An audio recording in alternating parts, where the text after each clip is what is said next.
Welcome to Spaghetti Launchers, the world-building podcast where you throw spaghetti at the wall and it is up to you what sticks. I'm Kyle. I'm Ethan. Today's episode, we're sitting on Game of Thrones. Nope. Today's episode, we are playing a Game of Thrones. We are getting some takeout from the Song of Ice and Fire restaurant. Westerosi Takeout. Yes. Game of Thrones is its famous TV property name, but obviously the whole saga is called Song of Ice and Fire. So, have you heard about this trope? Those. There is I read something online the other day that said people were complaining about this trend in fantasy. Oh, when it's a blank of blank. Yeah, a blank of blank, and someone said, "Yeah, my wife and I just say it's a bowl of mac and cheese." And that's all I think of now. Okay. Is just it's a bowl of mac and cheese. Yeah. There is the saga names are a little over. It's a lot. They're often not memorable. It's just general fantasy, there's something. It would be interesting to discuss at some point, like the progression of what are the trends in fantasy as a genre in terms of naming, character design, influences. How have things changed from the dawn of it to up until the present? Like, what are the different, in the 70s and 80s? Yeah. So Game of Thrones. A more complex legacy these days, but I think everyone can complex. They fucked up the ending. Yeah, of the show. Yeah. Yeah. Game of Thrones is making, but like A Song of Ice and Fire is still a really great series. If he finishes it, all that question. House of the Dragon had a great first season. The second season kind of sucks, and a lot of that was the writer strike issues. But its legacy's now gone from being the golden child to being a bit more complex. But I think we can all agree that the world building is still compelling and exciting and interesting and memorable. Similar to our conversation about Mass Effect, people were pissed that they ended it badly for a reason. Yeah, because it was good. There's something compelling about the story, the world, the characters. And it's, you could read just the story of the, War of the Roses for the same exact story, but people like it in the flavor of the world that he made. Well, and plus dragons. Dragons. Dragons are dope. Yeah, well, they have dragons in Wales. They do. They don't. In Wales? Yeah, just on the flag. Yeah. No real dragons. Do they? Oh, yeah. Is Welsh just the... Yes. It's just dragon speak? It's just dragon speak, yes. Yeah. All right. Understood. Yeah. I see you, Wales. Took you a long time to get there. Yeah. Anyway, why do they call it Welsh and not Wales speak? I feel like Wales speak is terrible. I hate it so much. It's terrible. Anyway, so Game of Thrones has a lot of iconic elements, and stuff like the Iron Throne is so evocative and quite the sword cool. Made out of the melted swords of all your enemies. Yeah, fucking great. Awesome. Like the wall, just a giant ice wall across an entire continent. Insane, over the top, very cool. All of the castles and forts are awesome. Harrenhal is amazing. Harrenhal is fucking insane. It's so cool. I love a giant. I almost picked that for the thing I wanted to talk about, but I didn't, just because it is such a sprawling castle that is destroyed the second they're like, oh, there's a new weapon that we don't know how to deal with. It's like how it's like, how the French after World War I built they built elaborate defenses for trench warfare, and then the Germans just went around in World War II, and they're like, shit, damn it, we were so prepared to fight a battle that we didn't actually fight. I love that. I love the Dothraki. Like, the Dothraki are a great, truly nomadic feeling people. I feel like they are a little bit stereotypical of the steppe tribe, natives. Oh, they are. I'm not saying they're not. I'm a little creepy, but also it's still fun. Also Arab coded, but I'm not. But saying Jason Momoa, they actually felt nomadic. It wasn't like. They felt in Avatar, cool. For example, there were the air nomads. It's like, okay, but you still have they're all dead, you jackass. I know. That's so for a reason, because if they actually were nomadic and moving around and not at these very stable, centralized, static temples, then they might have actually survived more. So basically, you're saying it's their fault. I'm completely blaming the victims for their own slaughter. That's fair. Much like the Dothraki, who go to slaughter against the. At the end of Game of Thrones, and they all just are back. They all just respawn. You see all the Dothraki charge and die, and then they're all just back. They're just back. Cool. That was one of the best shots in the series. It was too darkly lit. That whole battle was so hard to see. It was, but that's why I like that scene, because you could see all of the fires go out. Yeah. Oh, it was great. But anyway, the I think the thing that it does the best, it's such a good representation of world building around noble houses. The noble houses are so well executed, and it's not a new thing. It's just they did a thing really fucking well. They all have a flavor that is recognizable. They all have deep history. They have somehow managed to last for thousands of years.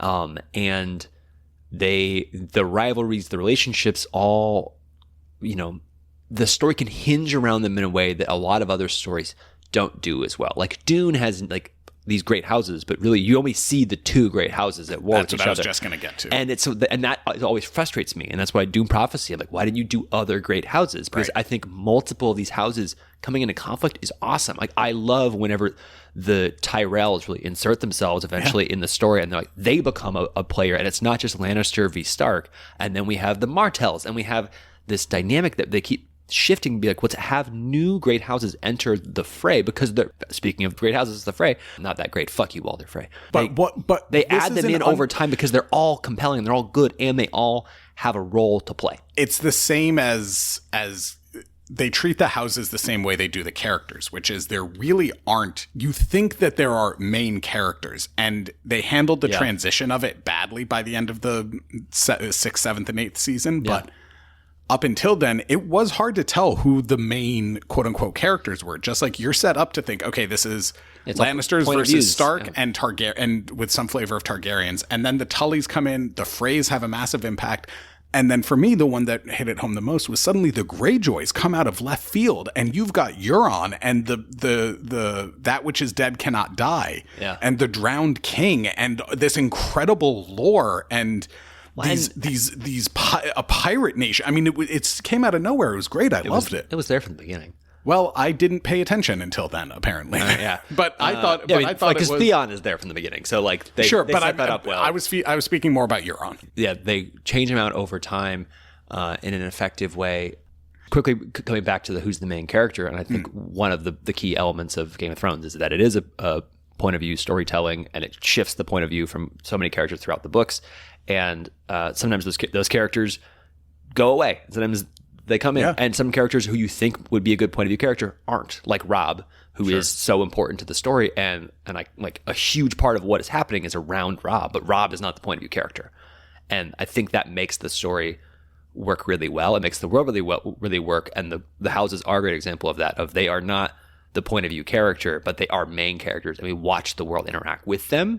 Often through just one person within that house, or multiple members of that house. But some houses don't have a point of view character, and the world would be really cool if we had one from everybody. I don't know. I agree with you wholeheartedly. Do we want to move on to talk about what we actually came to talk about today? Yeah, our ideas. Let's do it. Why don't you start us off? What's on your mind? So I know that you just shat all over season 2 of House of the Dragon, rightfully so.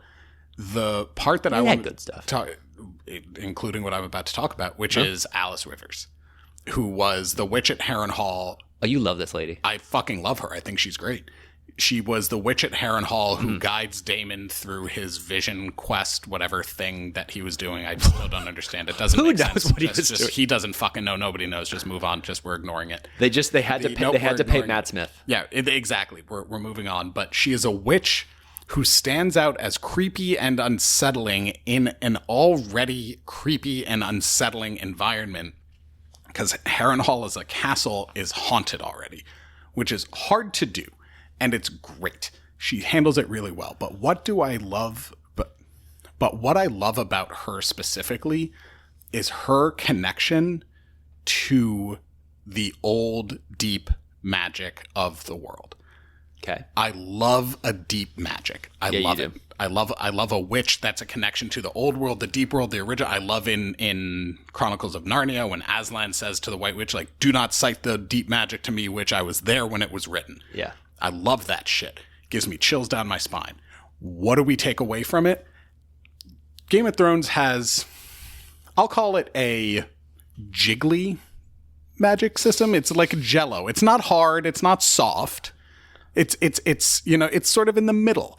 There are rules to the magic system. They might not be fully explained to the reader, but it's very clear that the magic there does have rules. The Warlocks of Karth have distinct magical abilities from the Red Priestesses, who know that there are rituals that they have to do to use their divine powers. They do the whole, like, you know, Melisandre can't just all of a sudden just go, shadow monster out of nowhere. She has to be, like, impregnated with it. And, right. Like, and sex is part of the ritual. And then she's like, you know, like, there's something involved in, like, it has to gestate in her to create the spell to actually make it work. You know, she goes to revive Jon, and there's, like, there is a, like, there's structure. She doesn't just walk up and go, hey, get back up. Just casting a spell from afar. And you're like, okay. She does a ritual, because there's rationale, there's regents, there's elements of this that are required. Right. Absolutely. And so that's established, right? Even again, like I said, the Warlocks of Qarth, or even there's that guy whose name I always forget, who's been resuscitated several times, the Brotherhood Without Banners guy with the flaming sword, who thought he was Azor Ahai. He's like, you know, like, I think if you keep having to bring yourself back, you're probably not the chosen one. But again, there are rules, right? Yeah. The point about Alice Rivers that's awesome is that she stands out even despite all of this, and she is very clearly tapping into something older and deeper than all of that. Yeah. It is never explained. It is done very effectively. Yeah. It is witchy in the sense that it is spells, potions, nature driven, a lot of narrative magic, a lot of power of voice and conversation and wordplay. Yeah. But I think that for me, the takeaway is have a deep magic in your world. Yeah. There's so much dialogue right now about a hard magic system versus a soft magic system and blah, blah, blah. I say, whatever you decide, whatever you develop, have a deeper magic under that. Yeah. That gets that where you can play with it and it can rattle the foundations of it. Yeah. I think 2 points. One is that noting that she really taps into, I think, the old gods, and there's the weirwood tree at Harrenhal that they have a couple scenes with Daemon there, you know, where it's, you know, the old gods of Game of Thrones are the deep magic, and they're often unexplored. You know, like, you have the stuff with the Children of the Forests and the First Men, and like when they go north of the Wall, and like the whole Third-Eyed Raven shit. Like, there is some deep magic there, but it feels a little bit less like what you're talking about, which is, I think, the really cool manipulative side of, you know, like, there's just an unease, a tension that is created by her existence that is somehow warping somebody's, and like, she should be actually doing some sort of magic to Daemon to make him do stuff, but I think literally just creating a curiosity and begging questions and making him doubt everything by simply existing. That's that kind of, like, haggy stuff. They're like, you know more than me. What the fuck do you know? But you aren't going to tell me. You're just going to make me doubt everything. Right. And it's different. She is mysterious, but it's not, I can't qualify why it's different than Melisandre, who's always sort of like trying to play coy and shit. She's not trying, Alice Rivers isn't trying to play coy. She's being very, she's just direct. She's cryptic in a way that feels not disingenuous. Yeah, I mean, I use the phrase vision quest very deliberately, because she's trying to guide him towards his own enlightenment, not necessarily towards one that she wants for him. Yeah. I think. Cards on the Table, I've never read the books. I think getting at that and getting at that point about understanding, the point about the knowledge there is you are understanding something deeper about a character than even they themselves can see, because of your understanding to something deeper even than the types of magic that we see that are much more common in a world. Yeah. Right? So how do you set that up in whatever world you're building? How do you make it so that it is completely distinct from other forms of the supernatural and magic, and also foundational? I think you're assuming you have to have it as an addition, but it could also just be the only magic in the world is this deep magic. Are these absolutely, like, these creepy, like, cryptic, strange, you know, witches, you know, who are otherwise benign and you wouldn't recognize that that's a witch. You know, if Alice just walks through the kitchen, like, for the first several scenes you see with her, you're like, she's just the weird cook. She just works there. Yeah. She's a weird cook who likes fucking with him. Yeah. And then you realize, oh no, she's a witch. Got it. Okay. Yeah. And, you know, you can have an entire you have a coven. You can have a lot of these women or men who just roam around the world and just have normal jobs. Every bartender in the kingdom is one of these deep magic people. People go to them, spill their problems, people do to bartenders, and they can just guide them to a better outcome or a worse outcome, depending on what they want.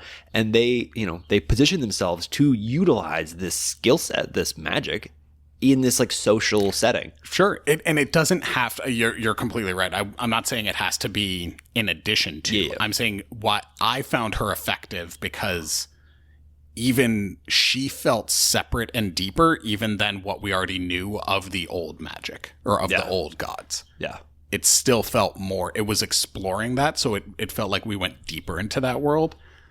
You could absolutely just have that be the only form of magic. It would be a great way to do a low magic setting.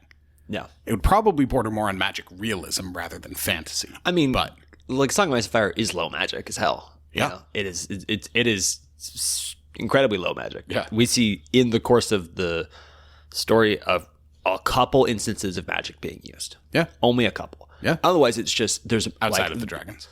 Yeah. And a lot of times you're just like, oh, well, there's magic somehow involved. Like the wall has magic involved. Mm-hmm. But you're like, I don't understand. Like, it's not like obvious, No, there's magic in the world, in the wall, in the trees, in Heron Hall, in the in the stones and things like that. But it is the black oily stones. Yeah. But yeah. So for me, I think always having a deep magic. I think it's a good additional thing. It's a thing you can just throw into any story, and it won't usually. It can be as big or as small as you want it to be, but it usually will just add something. Particularly when, again, I'm reacting so strongly to this largely because of the dialogue around hard and soft magic. The classification of magic systems and why and it's like, this is all true. It's all very, I'm not saying these are bad things, but I'm saying I think we can get lost in that, as I am prone to get lost in that. Yeah. I don't love magic systems. I'm like, give me low magic and just give me the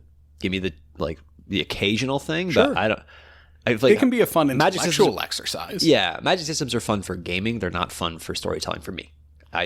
They work well to be like, well, I want to just like have a thing happen that's magically. It's like, yeah, cool. But then I'm like, I don't want to get, I like Sanderson creates really cool magic systems, but I'm always like, okay, yeah, great. I get it. This was cool. Like Mistborn's a great magic system. I'm done. But anyway, all right. Do we want to move on to my discussion? Yeah. Cool. I struggled to pick exactly what I wanted to talk about, but let me cut that out. Don't do that. Night's Watch. Yeah. Big fan. Yeah. They are a critical part of the story for obvious reasons because of John. And we don't need to get too much into them except for to talk about the fact that you have to swear that vow. And much like if you, I think, in the real world, if you become a priest or something, you give up a lot. Mm-hmm. In this world where you have title claimants, and that's such an important part because of the politics of the world, Aegon Targaryen is fucking sitting there at the Night's Watch and nobody cares. Yeah. The Targaryens are all wiped out. Do people know that he's there? No, but they could have figured it out, I'm sure.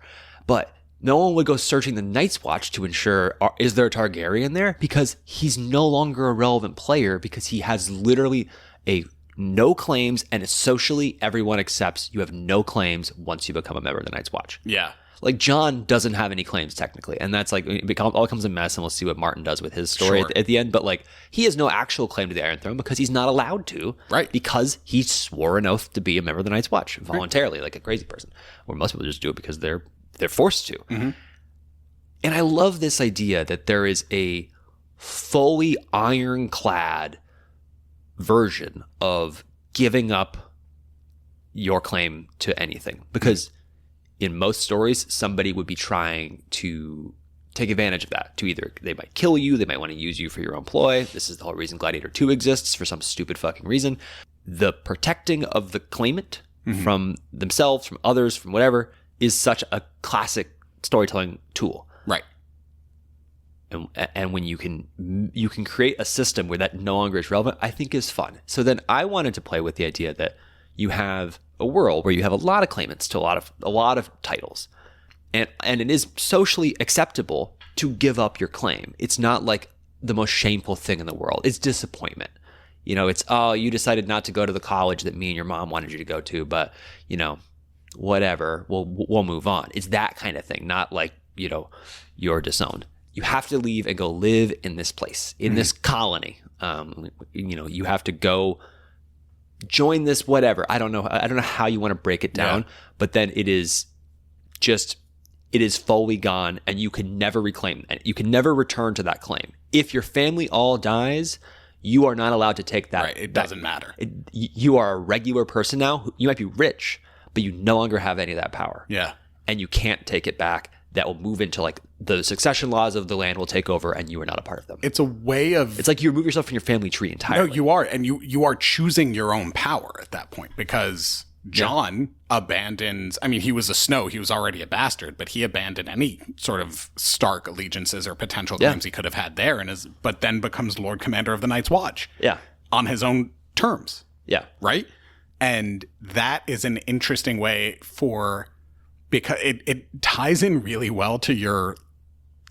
And is ironic given your love of the noble houses. Where there's all this drama and all this... The whole point of this is that this Game of Thrones is everyone's lost in this struggle for power over the Iron Thrones, and all the great noble houses are against each other. And these people over here are so powerful in their own right, but you have to abandon that world in order to achieve that type of power. Yeah.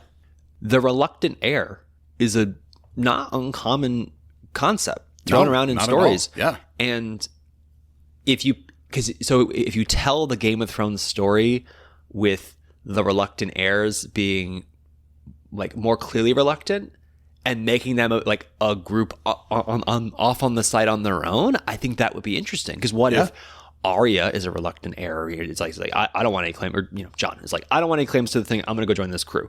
Right. And then Tyrion's also like, I don't want to be part of my family. Fuck them. I'm going to go join this crew. Right. And then you get just a person from all these different great houses, just full of people who are all peers, and now they have no reason to be at war with each other. And then they create their own power. They become a new pole of power because they also are all highly educated. They all have money. They have means. They have connections. And then you build a whole new like apolitical but also political like pole of power that might eventually become the pole of power, which it does in Game of Thrones. What's also fun, I just looked it up, Game of Thrones originally, first book published in 1996. The movie Men in Black comes out 1997. Okay. The Men in Black, I'm joining the Night's Watch, they all wear black, and they are here to protect against extra dimensional, like evil, mystical creatures. The Men in Black are the same, but for aliens. Coincidence? Probably. No, I refuse to believe that. No, I'm just kidding. They would have filmed the movie in 1996. Yeah, I know, but the similarities are interesting, though, right? There is this secret, where there is this separate organization that is designed to keep people focused entirely on the mission by abandoning their previous world and their previous life and their previous identity. Yeah. And I think it's the bullshit of family being the only thing that matters, when it's like, well, you all hate your father. Yeah. Why don't you abandon him and do something like Tyrion fucking kills his father? He hates him so much. Yeah. And like Jaime didn't seem to like him that much either. Like none of them really liked him. And the idea that you'd almost create a more interesting dynamic among the houses by forcing them to create incentives not to give up their rights to the throne or to their title. And that, the desperation of, and the interpersonal dynamic of, if it's just Tywin and Jaime left, because the other two have already left and said, we're done with you. And it's, please, I need you to stay. And like that, the manipulation and the desperation that you could get out of that would be really interesting. And you kind of get those dynamics in different ways throughout these stories. But I don't know. I love the idea of this incentive structure for them. And I do too. And it's really great. I hadn't thought about it that way. And I'm sure you'd have plenty of situations where like X family is actually like totally fine. None of them ever want to leave and give up their rights because they're all power hungry or whatever. But the Tyrells would be like, we don't care. We're just, we're fine. Let's just go fucking drink wine. And it could be a badge of honor to say, oh, none of my kids have taken the black. Yeah. Yeah. And in my case, they're not actually going to the Night's Watch. They're going No, I know. But I also, side point, that phrase. Taking the black. They take the black. That's great. Yeah. That so much of the Night's Watch is, like you said, it is not crazy to have an extra apolitical force, military operation, right, et cetera, et cetera. What's cool about it is that, number one, unlike Men in Black, it is public. Mm-hmm. It is well known. It is also simultaneously very respected and disrespected. Yes, that's the weirdest part about it is it's like, they are revered, but also the people who do it are usually criminals and who want to avoid getting executed. And maybe they wouldn't be disrespected if it was more voluntary. If it was like a volunteer force, people would you wouldn't have that disrespect element, but maybe you still would. Yeah. And maybe it's just people look down and there's pity. I don't know. I don't either. That social dynamic is interesting. The social dynamic is really interesting. And also the fact that despite being populated entirely with people who are literally only there to avoid getting killed. Yeah. And the fact that they still function, they still do their jobs. Well, there is still a military, there is still a structure to them, and it's not just complete chaos of becoming a roving band or like soft army of criminals. Yeah. Is really cool. Is very interesting. There is something there that happens, and maybe it's actually seeing the horrors behind the wall or beyond the wall that keeps them in line, but there's something there that does that. I think it's, they're not allowed to leave. No, I think that too. But again, there's nothing, but they don't take it over is my point. Yeah. I really like the idea that they create this new pole of power and you change the dynamics between the houses and among the houses by giving them an out that is acceptable and doesn't require them to give everything. Right. It basically just says choose freedom to pursue your own thing. Mm-hmm. But that comes with the risk of you might not get anywhere close to what you could have achieved had you stayed in the house. Right. You define power on your own terms. Yeah, and you could still have a perfectly loving relationship with your family and still be a part of the family, but just, not a part of Benjamin Stark. Yeah, but he's not present. No, but I'm saying, but he has a good relationship. He and Eddard get along great, and they was welcomed with, and was sufficiently loved and present enough to encourage Jon to want to join. Yeah. Which is super cool. Also, not for nothing, again, one thing House of Dragons did really well was that scene when Rhaenyra's son goes to the wall to try and enlist, I forget which Stark, Torrhen Stark, I think, who was at the wall at the time, and in the Night's Watch, and they're standing there overlooking the wall and looking out, and he says, "Remember, I was here when I saw my father bring the Targaryens to the wall and the mighty dragons refused to fly beyond the wall." Yeah. And that line was just, all right. Yeah. Dope. There are stakes here. Yeah, got it. Beyond the wall is like such a well-executed fear. Yeah. They really master the unknown that looks benign but is actually terrifying. Great world building. Yeah. And it's connected inexorably to the Night's Watch. Yeah, it's the whole thing. Yeah, because most of them haven't been beyond the wall, right? And so I think you they did. You need to have something there that ties this apolitical group to that, where the stakes are sufficiently high, to provide that cohesiveness to them, to keep them as a military unit, to stop the braggarts and the criminals from taking it over and turning it into a roving army. Yeah. Right. There's got to be a there. Yeah, that they are connected to. To clarify, we have two separate ideas basically here, which is one is just glazing the Night's Watch and the wall, and then one is taking my thing of like the Night's Watch concept of giving up titles and being a separate entity. Both those things are cool. Yeah. But yeah, they are different ideas. Very different. You bounced back the other one. I was like, oh, just clarify. Yeah, no. Those are two separate things, completely distinct. Yeah. Anyway, all right. Well, what stuck for you from this conversation? I think it's the idea of this giving up what you said about giving up the rights and the titles and all of that to an apolitical organization. Yeah. Because you could do it to give up all of it for another political power, right? Yeah. That would make sense. Yeah. But there's no politics at play in the Night's Watch, right? It's there. Yeah. And so that to me is like, what is the appeal of joining this organization just pursuit of anything. Because I assume this organization that they're academic, they're commerce, they're probably just like they do all types of stuff, but they just are made, they're being told all the time, like, you stay out of politics though. Yeah, but I just love that they are apolitical. Yeah. Right. That to me, I think, is the most interesting idea. I love my deep magic, but that had already stuck for me, and so what new came out of this is very much that. Yeah. What about you? I think I really like that. I like the apolitical. I like the dynamic that you would have within a family. Yeah. I think that really sticks for me is, how does the family play out when it's an option to give up the family business, but you need somebody to keep it? Because, if you have one child and they want to give it up, then you're like, oh, we need to find another child. Yeah. we need to get pregnant right now, or I need to adopt somebody. Right. And you can, you create a Julius Caesar moment almost of like, who do I make my adopted son to be my heir?